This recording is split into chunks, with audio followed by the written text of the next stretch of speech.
What I really like about working at a charity is that I feel way more close to the research and close to everything because we're much smaller. There's 45 of us, whereas at Wellcome there were hundreds of us. Also, at the university there's thousands of people. It's a real privilege to hear about their breakthroughs and be able to let our supporters know about it. Hello there, I'm Sarah McCluskey and this is Research Adjacent. Each episode, I talk to amazing research-adjacent professionals about what they do and why it makes a difference. Keep listening to find out why we think the research-adjacent space is where the real magic happens. Hello, I'm back from holiday with a great episode to share with you this week. My guest is Charity Science Communication Manager Steph Sinclair. But before I get to that, just a quick reminder to please complete the podcast survey. You'll find a link in the show notes. It's anonymous, mostly checkboxes, and it'll help me to make the podcast better for you, dear listeners. Also, if you are enjoying the podcast, do make sure that you're subscribed and maybe even share an episode with a friend or colleague who you think would enjoy it too. So, back to Steph. A few years ago, Steph and I were colleagues when we both worked for Wellcome-funded research centres. Steph was at Edinburgh and I was at Durham. When she saw that I was looking for guests to work in charity, she got in touch to let me know that she has since moved to worldwide cancer research. And so we had a great chat about how she has found that move from a research adjacent role in a university to a research adjacent role in a charity. If you were thinking about a similar move, listen right to the end for Steph's advice. But in the meantime, listen on to hear her story. Welcome along to the podcast, Steph. Thanks so much for agreeing to come and have a chat. Oh, it's absolutely lovely to be here, Sarah. Really nice to have a chat. I wonder if we could begin our conversation with you telling us a bit about what it is that you do. Love to. So I am the Science Communications Manager at Worldwide Cancer Research, which is a small charity with big aims. So we fund really exciting research all around the world into cancer, all types of cancer. And my role is to find out what our researchers are doing and to help explain that to colleagues and to our supporters and to the public, to help get more support, more fundraising, and essentially, therefore, more research. Okay, cool. So what does explaining it to people mean? Does that mean that we're talking kind of, written articles, videos, what sorts of things are you doing? Yeah, it's a real nice mix, actually, of all of that sort of stuff. So sometimes it might be writing a piece for our website about a breakthrough that one of our researchers has, or it might be making that into a social media post, or it could be writing a press release to go out to media for that. Increasingly, it also includes video because we're finding that that's a really great way of not only talking about our research, but also about our researchers and demonstrating that researchers are people just like you and me. Everyone's affected by cancer. 1 in 2 people will get it in our lifetime. And so, we really try and show some of those stories behind the researchers as well. And video is an absolutely amazing way for us to be able to do that. I think video is so great for storytelling, isn't it? And are you creating all these things yourself, or do you work with, video makers and people like that? So I work with lots of wonderful people. So firstly, internally, so I work with the great team worldwide. So we have, a content creator and people who are able to do a bit of filming themselves in-house. Sometimes I'll have a little go myself, but I'm not an expert at that kind of thing, really. So sometimes we'll also bring in experts, work with film producers. It depends particularly what we're wanting to do for each different film. So we've got different options there. Oh, excellent. So lots and lots of variety, it sounds like, lots of different things going on. So tell us a little bit about your journey into that role. I understand you're quite new to this particular job. Yes, so I've been in this job for about a year now, but it's not really my background in terms of science communication. So I was a lot more in public engagement before. So I spent quite a bit of time working at the Wellcome Trust down in London, and where I did all sorts of public engagement and science education projects. And then I was working at the University of Edinburgh, where I did quite a lot of engagement, but started to slightly do a few more traditional sort of SciComms projects as well. And then from there, I saw this job and this looked like a fantastic opportunity, really. I've always wanted to work for a charity, but I didn't really know what skills I had, what I could offer. And when I saw this job advertised, I was like, actually, I can do that. So these are all things that either, I have experience of, or, I've at least seen other people do. And I think I have a grasp of how I can do it. So I just went for it. And I think that I would always say that to everyone, if you see a job that even if you think you've not got absolutely everything that they're asking for, I think just go for it, because I think if you have the passion for it and you're willing to learn, then you're the right person. Yeah, great advice. And I think given the types of organizations that you've worked with there, you're almost like the definition of research adjacent. So you've worked for a funder, you've worked in a university, and now you're working in a charity. How have you found the similarities and differences between those different kinds of organizations?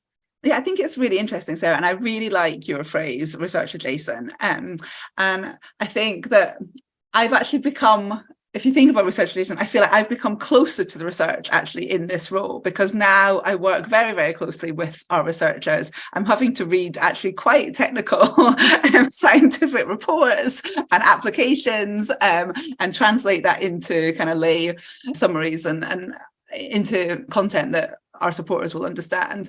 And I feel actually closer to the research in a way than I ever have before. But I think that my experience of working, as you say, in those different places where I've always been in some way on that kind of sphere of that adjacent world. And I think that has definitely helped. I think in all my roles, I've always worked with researchers in some capacity. So I would say when I was at Wellcome, obviously they are a massive funder, but working in the science education team and the public engagement team, I felt quite adjacent actually to the funding part of Wellcome. And what I really like about working at a charity is that I feel way more close to the research and close to everything, because we're much smaller. There's 45 of us, whereas at Wellcome there were hundreds of us. And I really have enjoyed that move. Also, at the university there's thousands of people, so you can never really understand all the research that's going on, whereas I feel working in the charity I can now get a grasp on, actually this is what we're funding, this is who our researchers are, this is what their breakthroughs are. And it's really, really enjoyable to be able to have that insight. It's a real privilege to kind of be hear about their breakthroughs and be able to let our supporters know about it. It's really interesting to hear you say that you feel closer to the research and the job that you do now, because I would have guessed that in a university situation, actually, it's much more integrated. So what do you think have been the differences between that relationship that you had with the researchers in a university compared to the relationship that you have with the researchers now? I think that's a really good question. So I think at the university, I think I was very close to a few of the researchers, but I think because the university is so big, you can never build up relationships with all of them. You can never know what they're all doing, and it's harder to see that bigger picture. Whereas I think at the charity, although obviously the researchers aren't in the same building as I am, they're all over the world, which is a bit of a challenge in itself. But we do feel like we can get to build relationships with them. We get to know them pretty well. Be that in person or over Teams, depending where they are geographically. And I think we work very closely with them. And I think they're very passionate about our charity. They are very pleased to have received our funding, very kind of honoured to have that. And I think because we're all working towards the cause of trying to find new ways to treat and to diagnose cancer, I think that they're so willing to help us. If I say, oh, come and cheer on our runners at the London Marathon, or, oh, can you give me this photo for a tweet or whatever, they generally are really wanting to do that. They really want to help the cause of the charity. And I think that's the different ask. When I was at the university, I think that people did want to help. It's not that they didn't want to help, but I think there wasn't really that cause there that was driving it. So you tended to get the kind of people who were keen and interested in psychom stuff. They would always say yes and take part in your events and stuff. But I think it was maybe harder to get lots of people on board.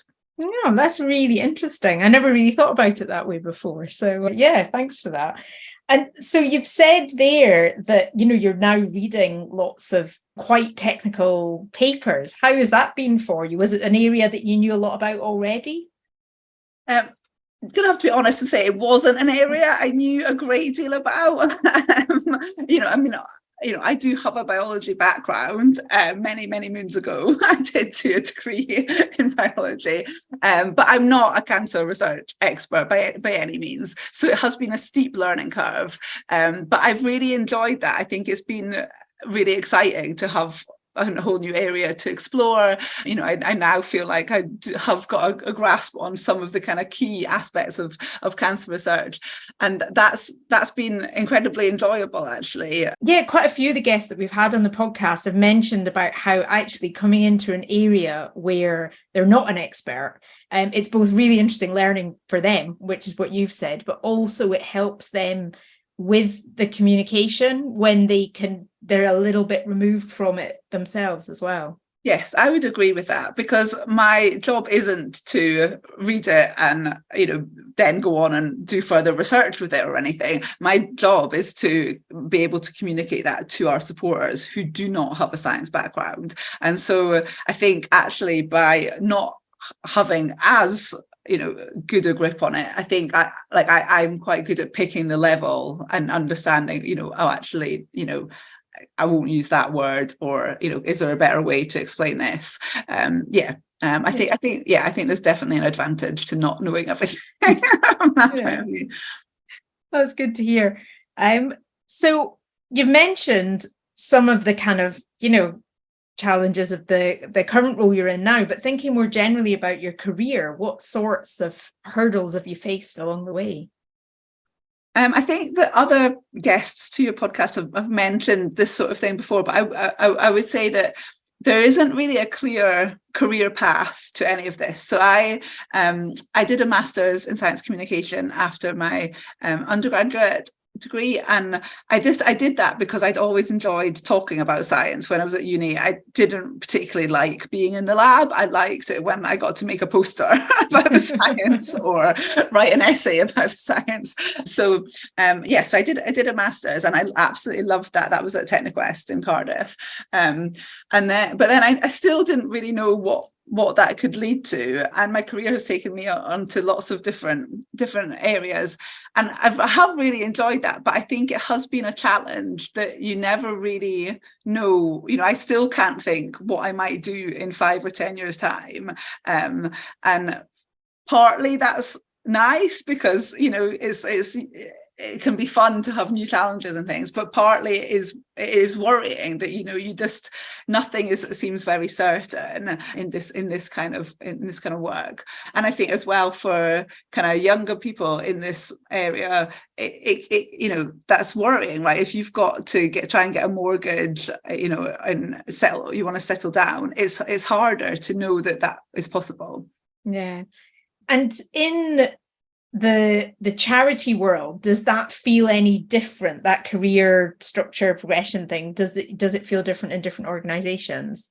So I would say it does feel different in that I have a permanent job, which is, I didn't have that at the university, and I know lots of people working in academia won't have that. So that's just absolutely lovely. And I think a lot of charities do that because they really value this, and they know that they will always need that role. And I think that it would be great if other organizations could recognize that too, that they don't know yet what you'd be doing, but they know that they would need those skills. Because I think often in academia and other places that are research adjacent, you're brought in for a particular project, right, that might last 1 to 3 years, but there'll then be something else that they're doing, I'm sure, after that. But there's just not that sense of, oh, well, that person has really good skills, they've built up those networks, we should keep them on, for those reasons. So I think that what's really nice, certainly in the charity I am, and I think in other charities too, is that they recognize that they will always need science communication. They are funding research, they need to explain that research to their supporters. Like is not going to change. So the types of project I might do, the ways in which I communicate it might evolve over time, but they, that recognition that they need that, I think it's really nice. That's really interesting, because there's so much talk in places like universities about, not having the funding or not having the kind of stability or whatever to make some of these jobs longer term. But actually, I think for a lot, maybe not all, there's some massive charities out there, aren't there? But for a lot of charities, potentially their funding is more uncertain than some universities are. So it's almost like they are recognizing the value of these roles in a way that other organizations are not. Yeah. Interesting. Oh, thank you. And moving on to perhaps a more cheery topic, maybe you could tell us about a couple of projects or things you've been involved with that you're really proud of. Yeah, well, I was actually going to mention, it was funny when I saw your list of questions and I was reflecting on this, and actually there's two projects I'm really proud of that I worked on when I was at the University of Edinburgh that were both actually about cancer, that made me think, I wonder if that kind of helped in a way me then come to this role. So it's funny how things kind of come around without you really planning them. But yeah, so one of them was a project called Tailored Treatments, and this was something that I worked on that I was able to get us funding from ScotPen, which was funding from Wellcome for Scottish public engagement. So this was when I was at the Centre for Biomedicine, Self and Society at the University of Edinburgh, and this was a really lovely collaborative project where we worked with a graphic artist group called Ziggy's Wish, and they produced a graphic novel about personalized cancer treatments, and then we ran a workshop with people who'd been affected by cancer and heard about their experiences, and we worked with them to produce their own little graphic novels. And it was just a really fantastic project because I think that both sides got a lot out of it. So working with the researchers, I know that they really, really valued having that patient perspective. They also really valued just, getting involved in some of that like graphic design and learning new skills and, just, seeing a whole new world and talking about cancer and about some of their research in totally new ways, but also then seeing, from the participant point of view, what they got from it and how they valued, finding out about the research and also, going on their own journeys and talking about their own stories. So it just felt like a really nice collaborative project that benefited everybody. And I was particularly proud of it because we got the funding just before COVID and we were still able to deliver the project. So that is impressive. It was one of these things where we just had our kickoff meeting in March 2023. Oh, so goodness. We'd had the meeting where we all got together, and so at least we'd done that. We'd met once in person, which then made it easier going forward. But we then took everything online. The lovely workshops that would have been in person, we had to do online. Everything was online, but it still worked. It all went to plan and everything. And, so I'm just really proud that we still managed to pull that off. And I think, the feedback that we got from everybody was really, really great. So does sound impressive. Yeah. So though, are they available? Like, can anybody go and find them online or something somewhere? Yes. Yeah. So I can send you a link. That'd be brilliant. Yeah, really so nice. People can go and have a look at them. It sounds both just really fun, but also, as you say, really valuable as well for the people involved. And I think, did you say there was another project that you were really proud of? So another one at the University of Edinburgh was when we worked with an artist, Emily Fong, and she came and she was an artist in residence at the lab, and then again COVID happened, and so they weren't able to do everything that they'd planned to do. But when we came out of COVID, we then were able to get some of her art into an exhibition at Summer Hall, which is a really amazing venue in Edinburgh. And we also ran some workshops with patients who'd been affected by head and neck cancer.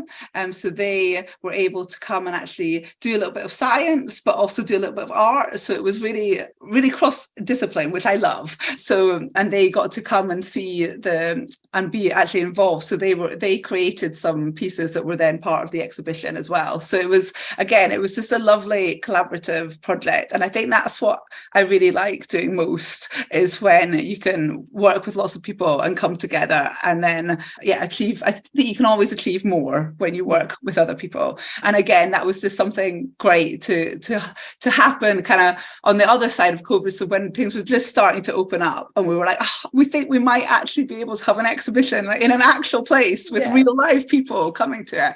And it just felt so exciting to be able to go to the opening of this exhibition and mingle with people, and for the first time in years. And so to have kind of done the prep during COVID and have it all ready for it coming out the other side was just lovely. I think that would be really satisfying. Oh, again, that'd be another one. We'll have to see if we can get some links to that. Yeah, so I can send you some links so you can find out, because she was an incredible artist to work with.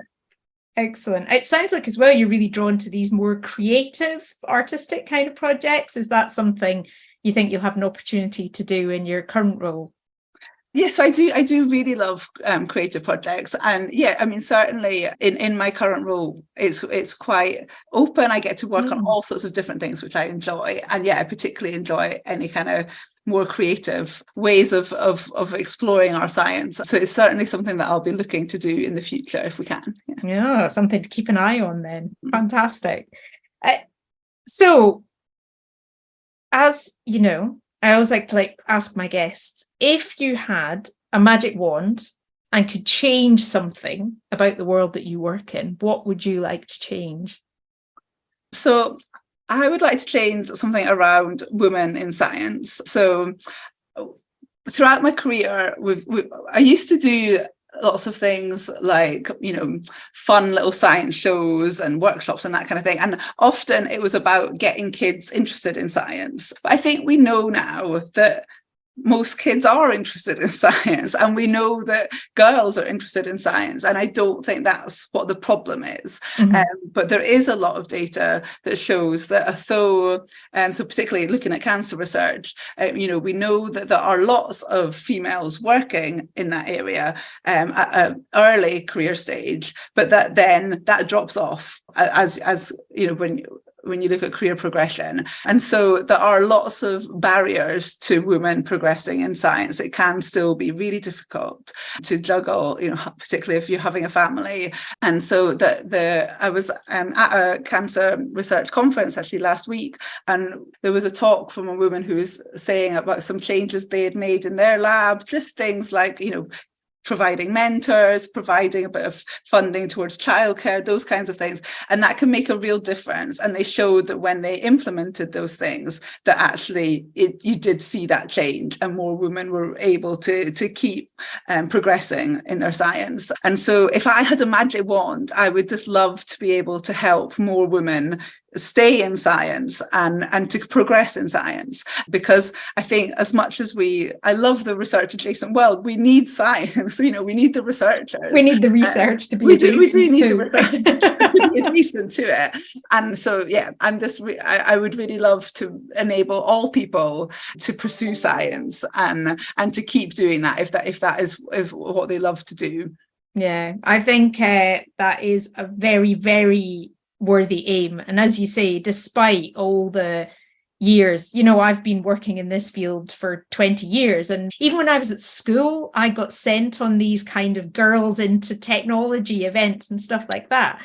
We've been having these conversations. And as you say, it's not that there isn't a will or an interest there. We're now in a situation where there are real structural barriers that need to be broken down to help women to progress. So I'm definitely on board with that. You can have the magic wand. Granted. And actually I will say, at the conference that I was at where they were talking about this, there was a creche as well providing childcare, and that was great. And really nice to see. So so that kind of thing I'm all for.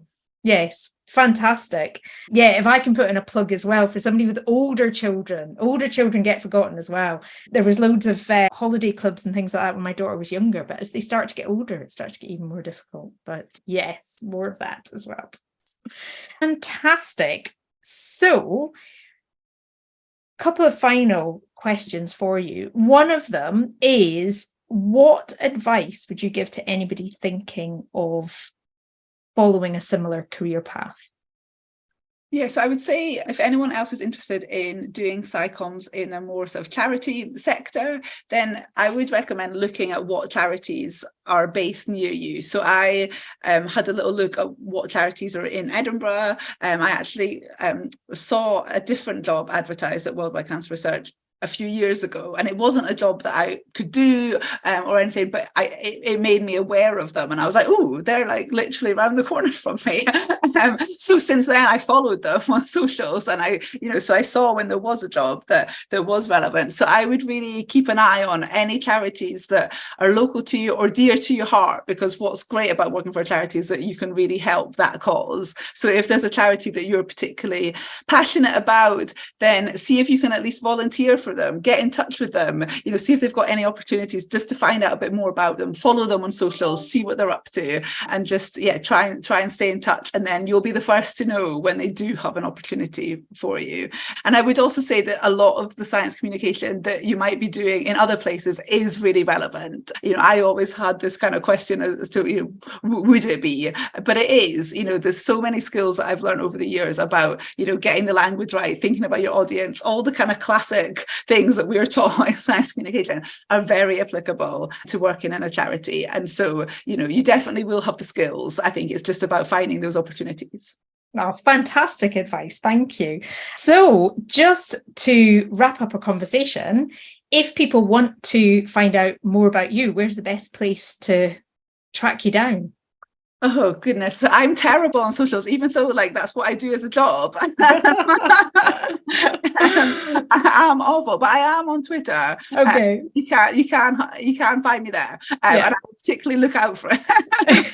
Well, we'll get your Twitter handle and pop that in the show notes. People can find you there. And we'll put a link to the charity as well. So if anybody wants to find out more about their work, they can do that too. So, well, thank you so much for taking the time to come and have a chat. It's been really interesting to hear about your job and what you're up to. Thanks, Sarah. Thanks for having me. It's been really nice.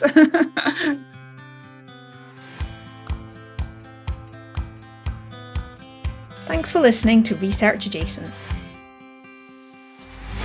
If you're listening in a podcast app, please check you're subscribed and then use the links under the episode to find full show notes and to follow the podcast on LinkedIn, Twitter or Instagram. Also, make sure that you're subscribed to the Research Adjacent Roundup newsletter. You can also find all the links and other episodes at www.researchadjacent.com. Research Adjacent is presented and produced by Sarah McCluskey, and you, yes you, get a big gold star for listening right to the end. See you next time.